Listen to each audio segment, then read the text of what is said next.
Bilyon-bilyon ng tao sa internet eh. Pero madaling makita.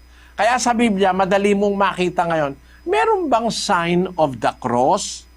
Tingnan nga natin, kapatid na Luz, pahanap mo nga sa computer kung ano ang sasabihin ng computer. Opo, hanapin natin ang sign of the cross sa English Bible, sa Douay-Rheims version, from Genesis to Revelation, result, no word or phrase found.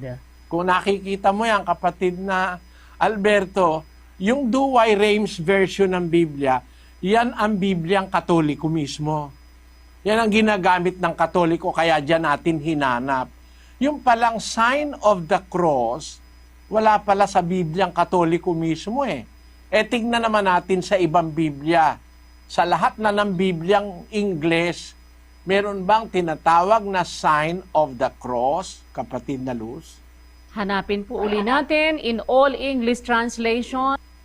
Let us search for sign of the cross from Genesis to Revelation, result, no word or phrase found. Ayan, ang sabi ng computer, hindi pala naman nakasulat yung sign of the cross eh. Paano mong gagamitin yun? Alam mo kung ano yung sign of the cross, kapatid? Basahin natin, kapatid na Daniel, yung Discourses on the Apostles' Creed na isinulat ni Reverend Clement H. Crock sa pahina 17, kapatid na Daniel. Ito po ang sinasabi ng Discourses on the Apostles' Creed by Reverend Clement Crock, page 17. Saint Teresa states that Satan had no power over the cross, nor over any object over which the sign of the cross has been traced. It is the Christian's strongest and most powerful weapon against Satan.